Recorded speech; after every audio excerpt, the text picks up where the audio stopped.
Hi, fellow creeps. It's Felicia from New York, and you're listening to A Paranormal Chicks.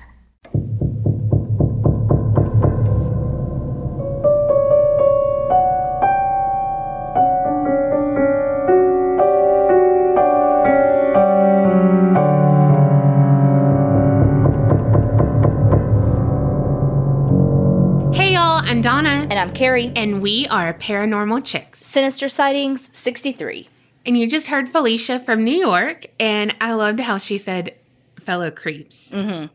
If you want to up your creep level and join the Creepinati and do an intro just like she did, go on over to patreon.com/the APC podcast. What? .com. Patreon.com. Like, who am I, Chandler Bing? Let's jump right in. Hi, ladies. Instead of sharing one of my paranormal encounters, I decided to share some local lore.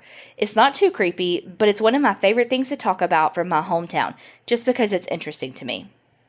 I was born and raised in Mesquite, Texas, which is located near Dallas. Most of the stuff in Mesquite is a little older or run down, but I always get a nostalgic feeling when I'm in town. I now happen to work there as well, though I haven't lived there since 2012. There's a community college located there, and on the campus lies an old graveyard. There used to be a house as well, but it's since burned down. The cemetery was established in 1863. I'm not exactly sure when the house, known as Motley Mansion, was built, but the family, headed by Zachariah Motley, arrived in Texas from Kentucky in 1856. The mansion burned down in 1967, long before my time, but plenty of older people from the area remember stories of it being haunted. The real interest to me, though, is the graveyard itself. I first heard of the mansion and graveyard when I was a kid after reading a book titled The Legend of Motley Mansion that my friend had in their car. Since then, I have always been interested in the place and the family, but surprisingly, I've never visited the graveyard itself. The graveyard tells the stories of an interesting family of pioneers who helped to develop our town, even up into modern times. The first burial was in 1863. It was the third oldest of what I believe was 10 children total. Her name was Penelope Penny Motley McLean, and she was 21 at the time of her death. She had given birth to a son in 1862, but he also passed away not long after his mother. Another interesting story is the foot buried in the graveyard. What? Just the foot, though. The original owner of the foot chose not to be buried with it when he later passed away. Supposedly, he was riding on a horse that got away from him, and his foot got caught in the stirrup. He got away, but the foot had to be amputated. It was buried in the graveyard in 1911. You know what that reminds me of? One Foot in the Grave? No, but good one. No, Here Lies Stump from Fried Green Tomatoes. Yeah. Yes. That's actually, I thought of that, but then the saying, like, 1 foot in the grave, too much. Again, you went too, smart on that. Okay, that's not smart. I feel like it is. I feel like it's just a saying. A stranger story yet is the arm buried in the cemetery as well. No, not belonging to the same person as the foot. The arm belonged to another man from the family and was buried in 1894. His arm got caught in the machinery at the cotton gin he worked at and had to be amputated. It was buried in the graveyard, but not just one time. According to the lore, John, the man who had his arm amputated, started to feel phantom pains. He told his family that it felt like ants were biting his arm. The family dug up the arm and found that it was crawling with ants. Holy shit. It was sealed in an airtight box and reburied for the final time. He later passed away in 1925. He was not buried with his arm. Holy shit. The graveyard was restored and cared for by John Bailey Motley in the 1960s. He was the son of John, the man whose arm was buried in the cemetery. Joe repaired the fence and expanded the family's graveyard to include the graves of the family of slaves that Zachariah had brought with him from Kentucky who were buried nearby. He replaced their previous wooden postmarkers with new plaques. He also financed the cemetery to become a Texas historical marker in 1976. From what I read about him, Joe Motley did a lot to build up Mesquite and the surrounding areas during his lifetime. He served on the Coast Guard as well as the Garland ISD Board, a neighboring town. That's like the school district for people not from Texas. Yeah, independent school district. He chaired a committee to build a recreation center and told them not to name it after him, but the board decided to name it after him anyway without informing him of the decision. It seems like he was known for being a helpful but humble man, and he was married to his high school sweetheart for 68 years. Oh, gosh. I believe he's buried in the Motley Cemetery as well, but I'm not for sure. There's so many more tales about the Motley family and their cemetery, but I just gave what I thought were the more interesting ones from the lore, minus the haunting of the house, but the stories are from before my time and I'm not that familiar with them. If you look up Motley Mansion, you can find photos of the house as well as the graveyard and some of the family members. I hope this wasn't too boring. Thank you both for reading and or listening to some of the history and lore from my hometown. Kay. I love that. And I love Joe because he gave the people who didn't get respect in their life respect afterwards, at least. And while it shouldn't be considered progressive, very progressive for 1960s. Yeah, definitely. I mean, we're still working on integration at this point in the 1960s, you know? We love Joe. All right. Hey, ladies. I'm so glad you enjoyed my story of the haunting of my childhood home. I'd like to tell you about the house I lived in with my now ex-husband, Dee. He worked third shift and I was first or second, so I was alone most nights. We moved in about 7 years ago now. It was an old house built in 1952 and remodeled about 10 years before we got there. It was a nice house with a mostly, supposedly, not freaky finished basement. It had a fireplace down there along with laundry, a bathroom, an extra bedroom my mom used when she visited, and a lot of storage. I've always been sensitive to spirits, so I wasn't really surprised when I started sensing them. As far as I could tell, there were 3 spirits. A child, which I believe was mostly residual as it did not interact ever. A woman who was very motherly, and a grumpy man. The child was mostly in the garage and kitchen. I would see a small shadow dart around occasionally. I could also feel him around, but my belief in him was cemented one night when I was on the phone with a friend. We were just chatting as we hadn't talked in a while. I suddenly heard, "Mom, Mama, Mom!" I started laughing and asked her, "Oh, is your nephew there? That was really loud." She paused before answering, "He's not here, and that was on your end." I told her I had to go and started looking around the house. I'm not sure what I expected to find, but it seemed like the thing to do. Next, grumpy dude, probably old, but who knows. The basement had an open staircase and a wall on one side. You could see into the den/fireplace area from about the second step. It was well lit as well. I wouldn't say he was malicious or evil, but he was totally annoyed.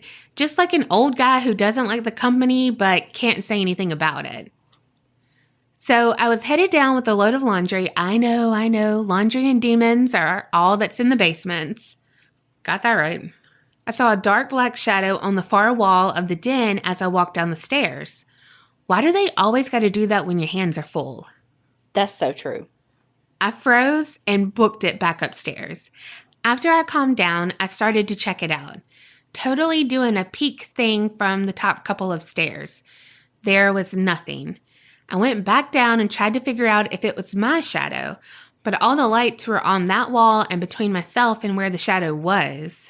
Also, it looked like he was wearing a hat and leaned against the wall. Kind of like one of those yard ornaments of a relaxing cowboy. He looked like the flat black paint they use. That's literally exactly what I was thinking. Seriously, one of my neighbors had that. They no longer have it. They do their own different thing every fucking month. And I'm like, what the fuck?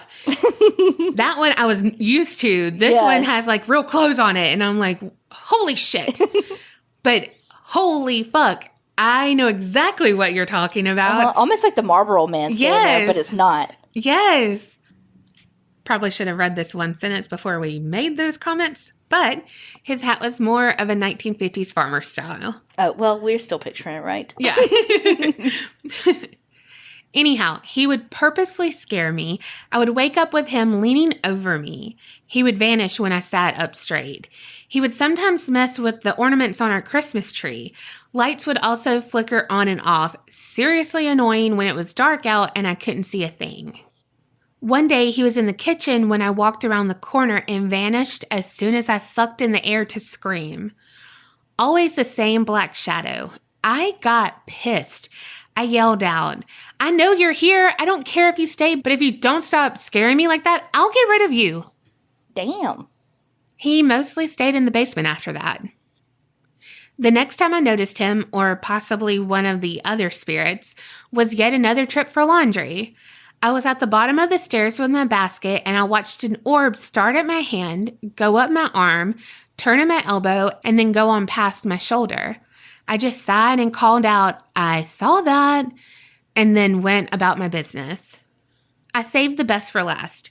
You're going to love or hate this. Like I said, she was very motherly, never scared me on purpose. When my hair was longer, I would feel her playing with it. She liked it down and would run her fingers through it. When it was up in a ponytail, I would feel a tug. She also watched me as I slept, but never close like the man. I would just feel her in the room, and it was very comfortable. The funniest story I have from her was one night I was up way past my bedtime. I was laying on the couch watching TV and felt someone pull on the pillow under my head. She held on to opposite corners and tugged it back and forth like wiggling it. I responded, "Yeah, I know. When this episode ends, I'll go to bed." Well, my show ended about 10 minutes later, but another one started, so I kept watching. The pillow again twisted and moved under my head, nearly being pulled out from under me. I grumbled, "Fine," and then went to bed. I did some research and couldn't find any deaths in the house. But I do know that if people lived there and loved it, they may return. The house I live in now isn't haunted, and I kind of miss my ghost, even the grumpy one. Hopefully I'll have another story for you soon. It'll be about the place I lived when I was a college student and the probable demon in the, you guessed it, basement, Renata. And you're so right, Renata. Carrie would love that ghost to play with her hair. Yeah. I instantly relax just thinking about it. Oh my goodness. And I bet if my house was haunted and it wasn't anything malicious, that if I moved somewhere else, it would be too quiet. I would be alone for sure then. Yeah. Okay, this one is my hometown and funny/gross family friend story. Oh, shit. Hi, pretty ladies. So, as per the people in the Facebook group, I will be sending in 2 of my stories. Time to dive right in and get creepy. Hometown murders. Before I start the story, I feel that I need to go ahead and state that this is an official trigger warning involving child abuse and for also being very gruesome. Yes, I will be going into detail. I come from the city of Brownsville, down in the way south of Texas. This story is about a couple and 3 very young children. The 3 children were only the females, and the male in the story was just her boyfriend. So to give some backstory as to why I know so much detail, I used to work for an attorney who actually ended up being a prosecutor in the second trial. Oh, shit. Now, the mental health of both adults was not in great condition. The man had a history of very heavy drug use, and his brain was practically fried by the time of the incident. The woman apparently had a low IQ apart from her own history of drug abuse. One day, the couple decided it was a great idea to sniff some paint while the children played around the apartment. High as shit, the boyfriend starts telling the girlfriend that her oldest son was a fucking demon.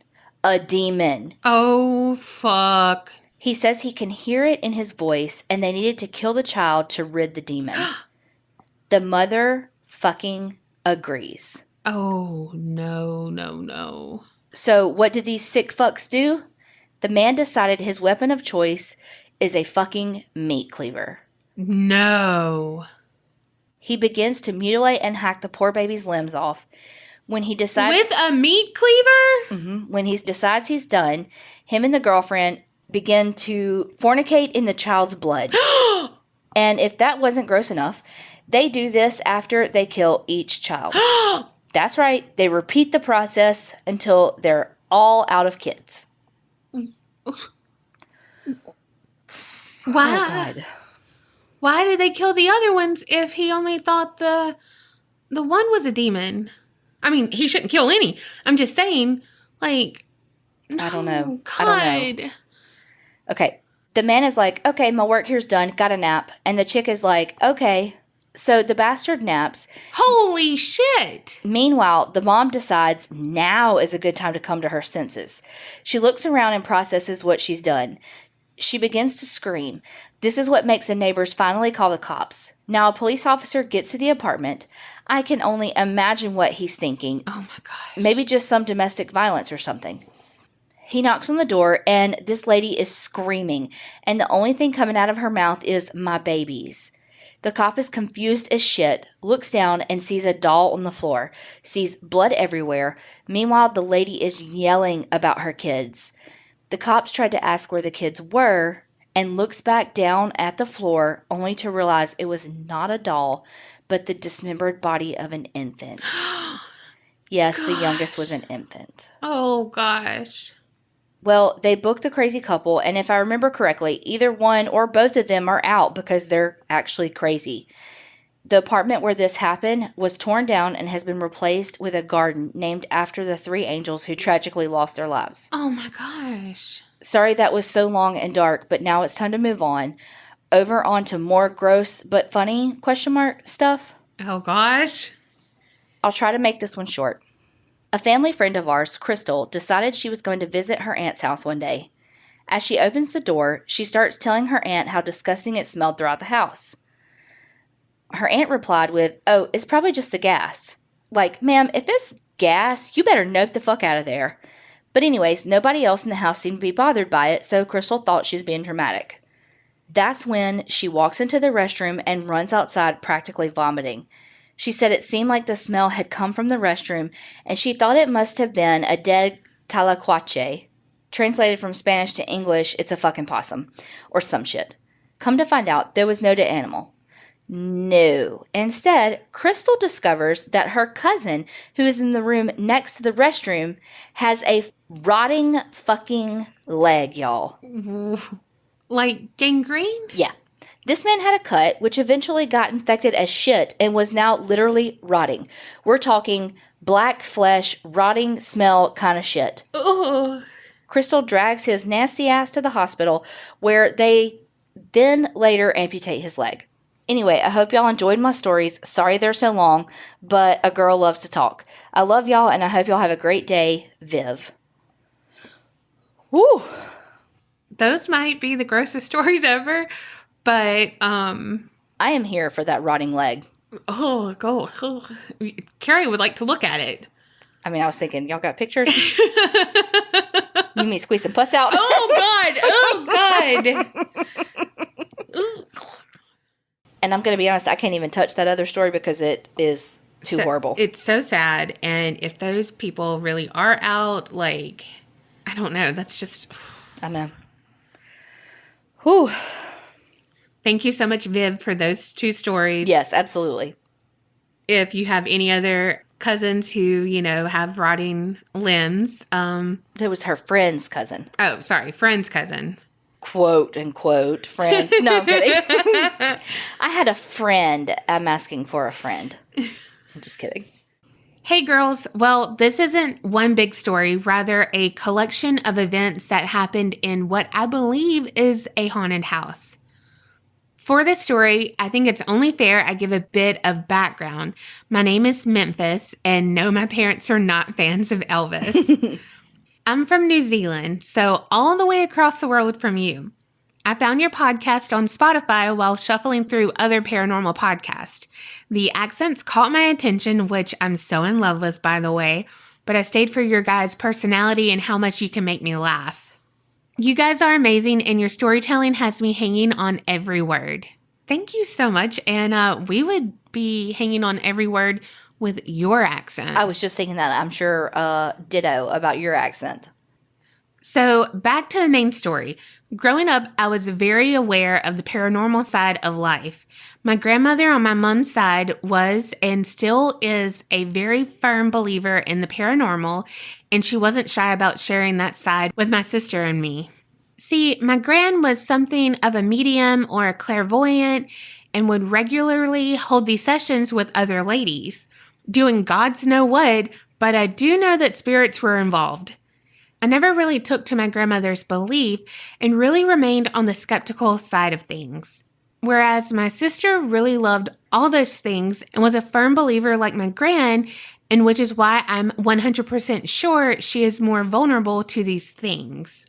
Now to the house. When I was younger, my sister, mom, grandmother, and other grandmother and me lived in this very, very old house. I'm not sure how old. I never looked into it, but I know it was pretty old. It was a 2-story Victorian-looking house on top of a hill in the middle of nowhere, surrounded by forest. If that doesn't give you chills, you're in for a treat. But it was never really a lonely house, as it was known as the family home. Everyone was always over. Holidays were spent here with all the family. So more time than not, it was busy with family members.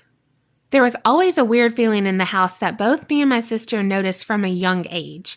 I don't know if it's because my grandmother regularly invited spirits into it, or the fact that one of my other grandmothers and a grandfather have died in the house was something that added to it, but there was definitely just a weird aura. This is getting way too long, so I'll get to the spooky parts now. I have a couple of stories to write about, even though there's so many. These are the ones that have stuck with me the most. On the second floor, in one of the rooms, there's a very high ceiling with a wooden plank running from one side of the roof to the other. Older cousins of mine regularly told a story of someone hanging themselves on the wooden plank, and if you sleep in there and you look up, you will see a body slowly rock back and forth. I never slept in that room, and I'm happier for it. There was a random cupboard in the kitchen that would regularly open itself that it just became normal. Doors shutting by themselves. My sister had this quote-unquote imaginary friend that I'm pretty sure was called Brian. He was a bad dude. Whenever he would see my sister playing with other kids, he would get mad and give her legit bruises. Oh my God. She would come running to my mom all the time saying he hurt her. To which my mother had to tell her to tell him that he had to go away and leave her alone. We never heard of him again after that. My sister is really in tune to the paranormal, and she has some pretty freaky stories, like hearing a girl singing in an empty classroom at our high school. One event that I don't really like talking about because it happened to me personally, even though I can't remember a single second of it, which I think just scares me more, is I woke up one morning to what I thought was a normal day. I walked to the kitchen for breakfast to my mom asking me what the hell was last night about. I was immediately confused and asked what happened last night. My mom gave me this weird look asking me, "You don't remember?" I said no. What she then retells me left my body in chills. Apparently, the night before, I sleptwalked to the living room and in a high-pitched little girl voice screamed for my mom. She said everyone woke up and came rushing, and they saw me just standing there. She said that she had to lead me back to my bedroom. I was doing backflips and tumbles while yelling, "What the fuck?" in my head. I was left in goosebumps. It's never happened again, but just the fact that I don't remember any of it had me scared shitless. There's so many more stories, mainly generic ones like footsteps and banging, but this house will forever be with me. Sorry for the long one. Love you guys so much. Creep It Real. Your podcast is everything. Oh my God. It's so scary when you have no control of what you do. Yes. I mean, I've never experienced that. So it's like sleep paralysis or what they experience. Like, that's so scary to me because it's such a foreign concept of having no control like that. Yes. Also, Carrie normally gets the international ones, and she gets to say mom, and I got to this time. But not because it's planned. Like, it's just how they fall. Yeah. Okay, this one is a wreck and a shadow kid. Hey, beautiful ladies. My name is Chess, and I spent the whole last summer binge listening to your kick-ass podcast. Sorry if this ends up being really long, but I have 2 stories for you. The first story takes place here recently. I'm a 3rd grade teacher, and this event happened on the way to work. I started my morning like any other, tired as hell, on my way to get a donut. I needed to get caught up on a couple of episodes of your podcast and turned on the one called Keep It Classy. I get to the part about angels fighting, and of course, I start the whole questioning if all that's real. Then, out of nowhere, a semi coming from the opposite direction swerves to miss a deer and hits me head on. Thankfully, I was wearing my seatbelt and drive like a granny. Let's just say the new Jeep was totaled and finally came to a stop in a tree line. I have no clue how I survived because looking at my car makes me realize I probably shouldn't have. After a Grey's Anatomy check of myself, I ended up walking away from it with only heavy bruising and small cuts. Not really walking. I had an ambulance ride with an old man that smelled like bacon, but you get the picture. Never been a huge religious person, but I would say I have some guardian angels of my own. My next story is what made me a believer in the paranormal. Also, it's how I found out my hometown's grade school is haunted. Our school was 2 large circles that were connected by one long hallway. One circle was the elementary and the other the middle school. So it was my senior year, and several of my teammates were working on softball posters. We were going to state, and for our small town, it was kind of a big deal. We spent that evening glittering posters and small town gossiping. Finally, we were done and start making our way out. My sister and I were at the back of the group, and I just happened to look down the hallway towards the elementary. I saw the figure of what looked like a little boy. I laughed and yelled that someone was forgetting their kid. I just figured that one of the girls were babysitting and let their rugrats roam the school. I started towards it and then about peed myself. It became a shadow and then darted towards the 5th grade. I noped the hell out of there. I went home and told my parents.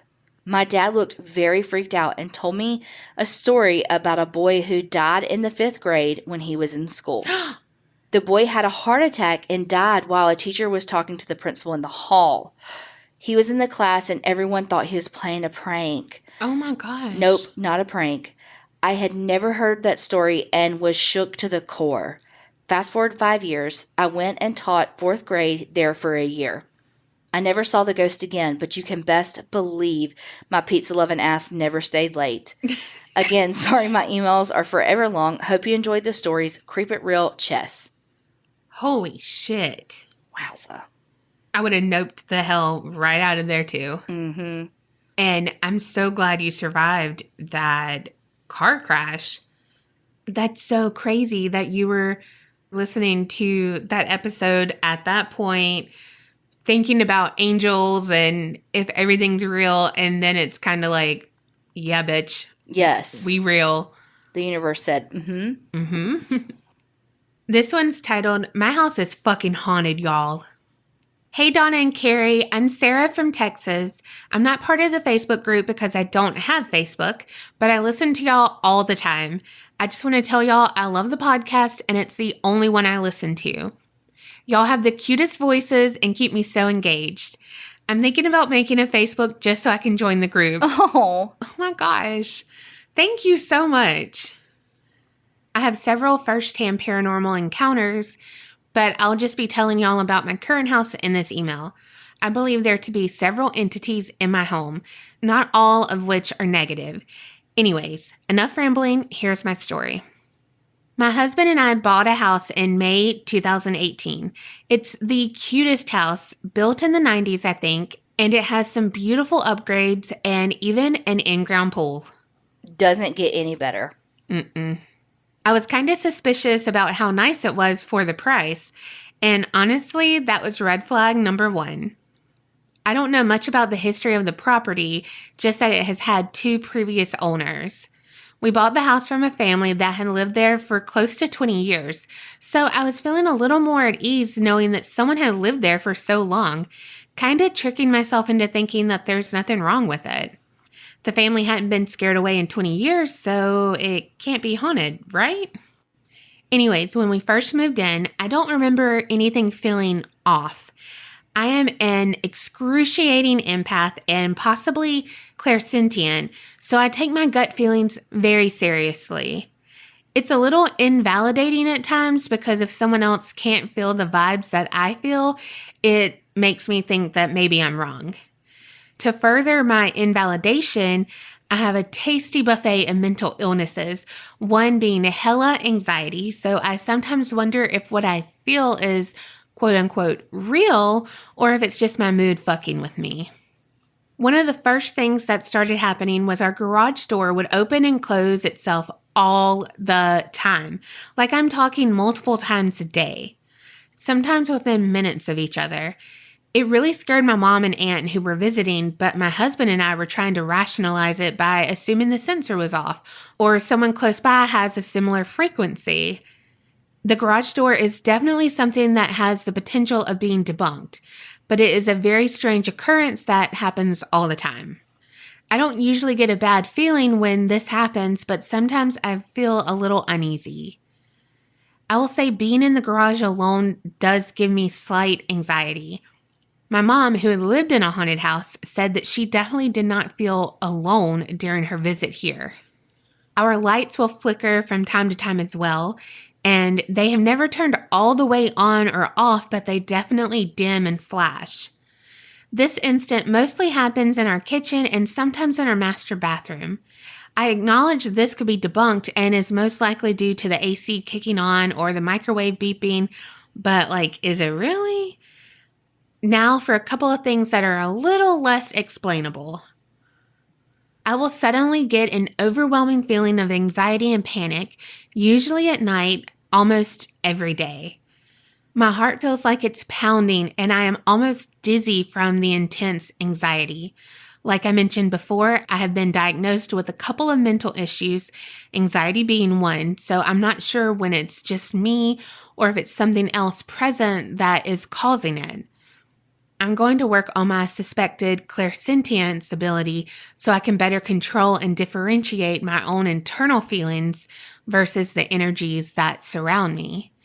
I'm disappointed to say, even after smudging our house twice, the bad vibes have not completely vanished. We 100% hands down have a ghost cat, or at least something that resembles a ghost cat. My husband and I have both seen and have been touched by this entity, so I know I'm not crazy, and even my mom claims to have been touched by the cat. I have felt the ghost cat rub against my legs many times in our master bathroom, but also in other areas of our house. It feels so real every time that I always look down expecting to see our alive cat, but there's never anything there. Sometimes I will feel a slightly cooler breeze around my legs and wonder if it's the ghost cat. Once I was laying down on the couch and felt our alive cat jump up on a pillow that my head was on, but when I turned around to pet him, nothing was there. My husband and I believe that the ghost cat is black. I saw a little black flash in the hall and figured it was the ghost cat. I asked my husband what color he thought the cat was without telling him my thoughts, and he said black. I asked him why he thought it was black, and he said that he has seen a little black flash as well. My mind was blown. We had literally seen the same thing and can even agree on the color of the cat.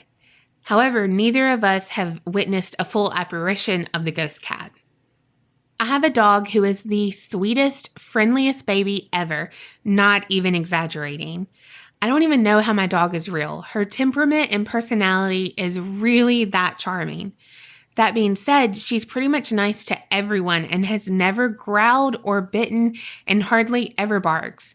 She is not a guard dog whatsoever.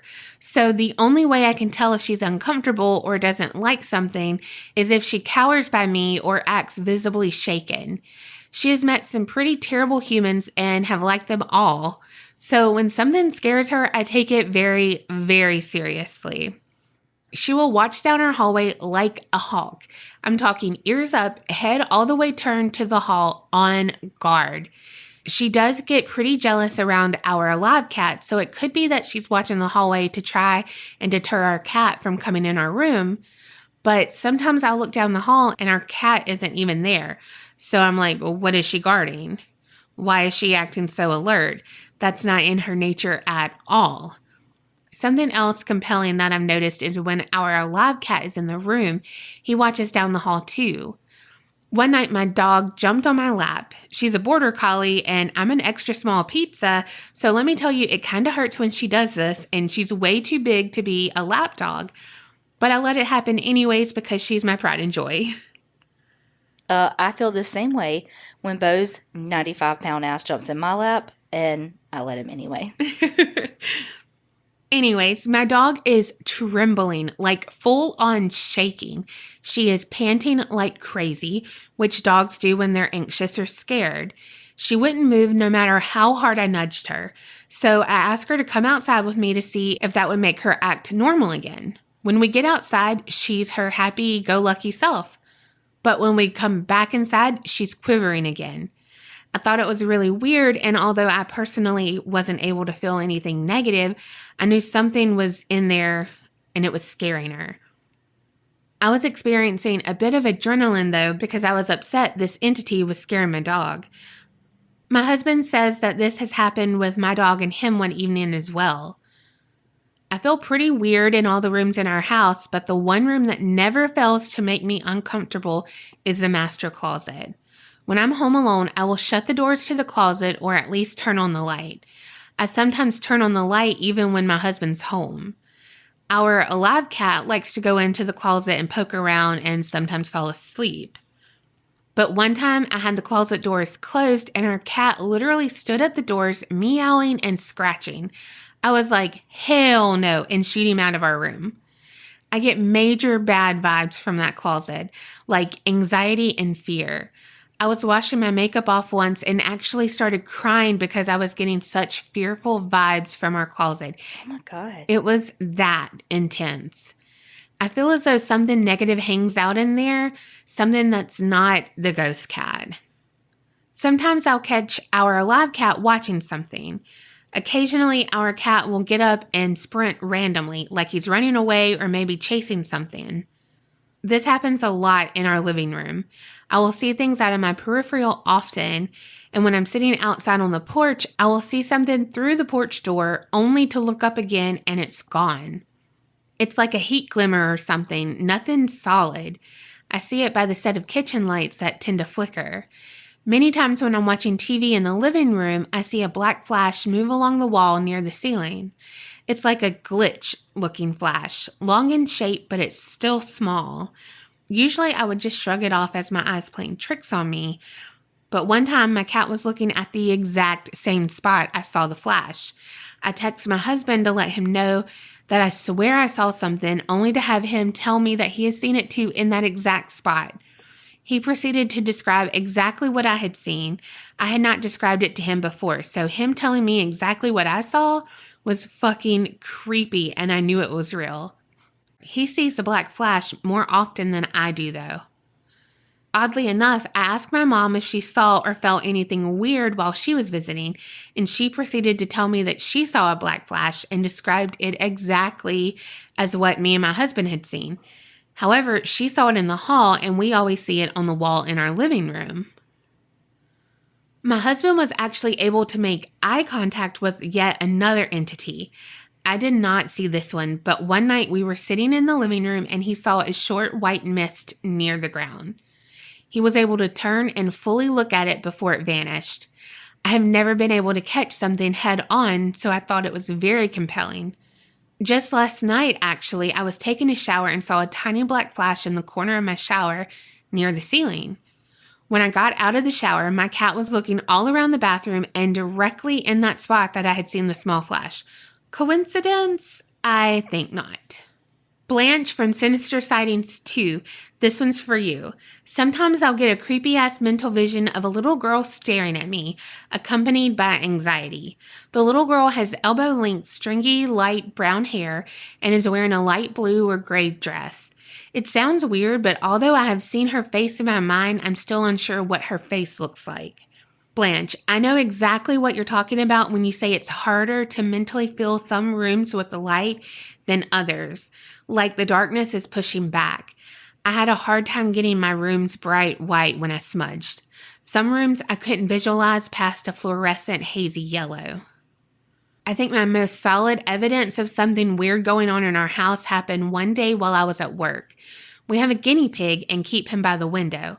Since it gets cold by the window, I keep a little blanket on the top of his cage to block any drafts and keep him warm. I leave the front of his cage uncovered because I don't want him to suffocate. I always leave it folded with my guinea pig's little igloo house on top so the guinea pig still gets social interaction and can't hide in his igloo all day. I get home from work one day to find the blanket completely covering the guinea pig's cage. I was super annoyed because I thought my husband had done it to tease the guinea pig. And I asked him why he covered his cage like that. My husband works from home and is home all day, but was very confused and had no idea what I was talking about. He swears he did not cover the guinea pig's cage like that. He was trying his best to rationalize it, as he always does when something weird happens. He said it probably just fell or our cat yanked the blanket down over the cage. However, this explanation does not make sense as the igloo was sitting on top of the folded blanket, so in order for the blanket to cover the cage, someone would have to physically lift up the igloo, unfold the blanket, and then put the igloo back in place. Our fucking cat did not do that. A couple smaller occurrences. One time I woke up between 3 and 4 a.m. for like a week straight. I felt scared and didn't want to open my eyes. Nothing was visually there though. Occasionally my dog will pant and pace in the middle of the night, which is sketchy, but she's been pretty calm lately. Sometimes I can feel little cold breezes or pockets in the air, but it's not like the freezing cold they describe on Ghost Adventures, so maybe it's nothing. Also, I have tried to speak to the black flash entity, telling it to go away and that it was scaring me and my dog, but there was no answer back or any signs of an intelligent response. Thank you so much for getting through this long-ass email. I have more sinister sightings involving my husband's old apartment, my husband's childhood home, my childhood home, and a ghost tour in Colorado, but I'll save those for a different email. Love to all y'all from Texas. Creep it real and maybe get a little bit scared. Sarah. Wow. Also, if I had more land, I want a border collie. Those are the best damn dogs. Yeah, your shit is haunted, girl. Right? Tiffany had a border collie when we were growing up. Best dog. Okay, the next one is Haunted Mansion. Hey, Donna and Carrie. My name is Shay Abigail, and I absolutely love y'all's podcast. There has been several times I've had to turn the podcast off because I have gotten too spooked. Keep up the good work. I apologize for the length of my story, but it needs to be shared. Y'all enjoy. Side note, this did not happen to me. This happened to my parents, extended family, and a family friend. To start off, I'm going to give the history behind the house. I'm not sure what the name of the mansion is, but I do know it's near New Orleans, Louisiana. And as of 2011, the mansion is on the top 10 most haunted places in America. The 3 ghosts haunting the place are a butler, a little girl, and a voodoo priestess. The butler was the son of the plantation owner and a house slave. He was bitter about not being acknowledged as his master's son. He did, however, have his own separate house from the other slaves. Like that really makes up for it. The 3 things the butler loved the most were women, cigars, and alcohol. One night, while drunk, the butler was laying in his bed and lit a cigar. He ended up falling asleep and setting himself on fire. If you haven't guessed it yet, that's what killed him. His spirit is said to wander the main house on his own. He loves to touch and watch women that visit and stay in the mansion, and if you smell cigar smoke, it means he's near. The second ghost is of a little girl who drowned in a well when playing in the sugarcane fields. Her ghost is said to be very mischievous and likes to mess with people's belongings and run up and down the mansion halls. The last ghost is of the voodoo priestess who lived in the mansion in the Red Room and is said to be the most evil of all 3. Now to my main story. In 2008, my Uncle David was renting a room out in the mansion. At that time, it was a bed and breakfast. My mom, Allison, Dad, Matt, Aunt Julia, Uncle Hunter, and a family friend, Scott, went down to visit David. They went down for the weekend to hang out and see New Orleans. Nothing happened to them until the last night they were there. Everyone walked downtown for supper and hit up a few bars. After a few hours of eating and drinking, they decided to walk back home. To get to the mansion from where they were downtown, you have to pass a cemetery. Scott got the great idea to swipe Allison's camera and jump the wall to get pictures of the tombstones and mausoleums. If he had just walked a little further, the wall ended and he could have just walked in. At the end of the cemetery, Matt noticed there was a tomb with what he thought was a perfect cat statue. When my dad called everyone over to see it, he reached out to touch it, commenting that it looked too real. That's when the cat jumped up and hissed and took off. Oh my gosh. Everyone was rattled, especially my dad. They finally made their way back to the mansion and found all the bedding that Julia and Hunter were using outside on the front lawn. Someone had thrown it out of the second-story window. I thought I would add that my uncle is the only one staying at the mansion at this time, as it was the off-season to have guests there, and the owners were on vacation, and he locked the doors when they left. Everyone, excluding Hunter, who was so drunk my aunt put him to bed, started looking around to find who had thrown the bedding outside. Everyone is staying in a group and checking to see if anyone was hiding in one of the rooms. The mansion was clear, and David said, "Let's go check around the butler's house." When they get out there, my uncle checks to see if the door is locked and jars the knob. From the inside of the house, they all hear a gruff man's voice say, "Go away."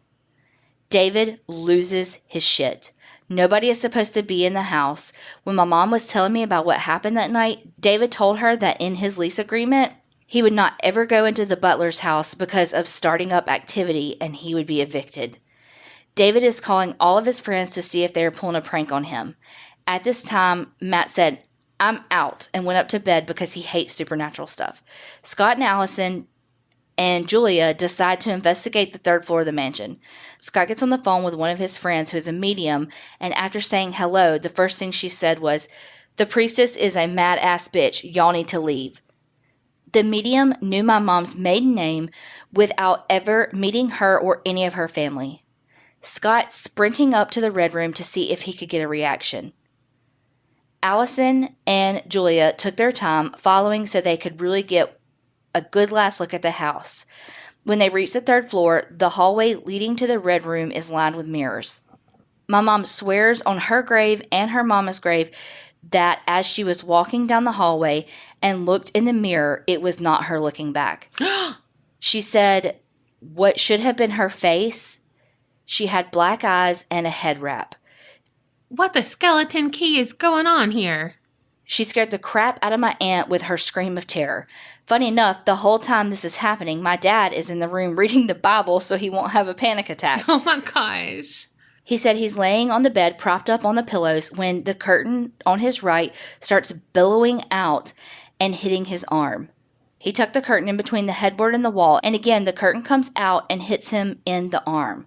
He tried to explain it away, that it was because the window was open and the wind was blowing, but the other curtain never moved. They never knew who threw the bedding outside or who the voice was in the butler's house. Since then, my uncle moved out. The mansion was sold and is no longer open as a bed and breakfast. Thank y'all for reading my story, and hopefully I will have another story for y'all after February 1st, 2020, because I'm going on my first paranormal investigation. Ooh. Creep It Real, You Bad Witches, Shay Abigail. Oh my goodness. I wonder what house it is. Yeah, because it's not the Myrtles, then. If it's in New Orleans, yeah, it's definitely not. I'll have to research it because that sounds very good. Mm-hmm. All right, the last one.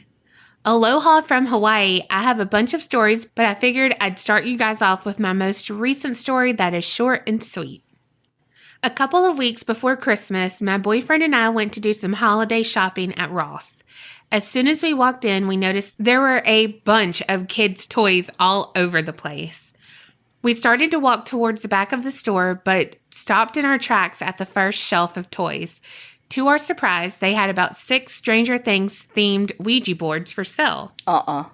We moved toward the shelf to get a closer look at the box and to let others pass us by. I pick up the box and say to my boyfriend, I wonder if there's some kind of disclaimer they put on these boxes. He replies, not responsible for any paranormal things that may or may not happen to you, as a joke. And then he asked, do you want to get one? And I say, hell no. We both laugh and I put the box back on the shelf. As we start to walk away and pass another part of the shelf, we hear a baby laugh. I look to my left, and on the shelf there was a baby doll standing there with its eyes open. It was almost as if it was taunting us and laughing at us because we were too scared to buy the board. We quickly noped the fuck out of there. I don't know if it was paranormal, but it sure was creepy to think that other people passed that shelf and the doll didn't make any noise until we passed after touching the Ouija board. I absolutely fell in love with your guys' podcast, especially Sinister Sightings. I listen to you guys at work and it's been slow here, so I'll be sending in a few more stories soon. Thanks, Gina. That doll was definitely laughing at you. And, yes. Fuck you, doll, because y'all weren't scared. You got sense. Yeah. Whew. I'm definitely not going to get a Stranger Things themed one either, because, like, I don't want anything coming from the upside down. I mean, and I get what they're doing with that, like to make the thing like she had with the lights and all, but that wasn't a Ouija board. You know what I mean? Like, yeah. No. Mm-mm. No Ouija board, y'all. Except if you're Mandy from the Facebook group. She has all the old ones and stuff, and they do look really cool. But, you know, keep them over there. Yeah, not this girl. You know, my ADHD ass, I would, like, see something shiny across the room, and I'd forget to close the shit out, and then we'd open a fucking portal to hell. Yes. Well, I would never want to do a Ouija board with Carrie because that girl shakes a lot, and the spirit would be so pissed. Be like, I'm trying to get to this letter. Be like, I can't help it. She shakes a lot. Or I would be like, I gotta go pee. Oh, God, she would. Oh, my gosh. I would pee 17 times from nervous bladder before we even started, and then we'd get halfway into it and I'd be like, Don, I really gotta pee. I'd have to have a little, like... catheter. Well... You went there. I was going potty chair, like the old school. Yeah. Like, you're going to just sit on a pot. Or I'd get an itch or some shit. I'd let go of the plancha. I would do something to break the rules just because I'm fucking clumsy. Yes. Y'all killed it again with all these stories. Thank y'all so much for sending them in. Keep them coming. aparanormalchicks@gmail.com. And remember, Creep it real and don't get scared.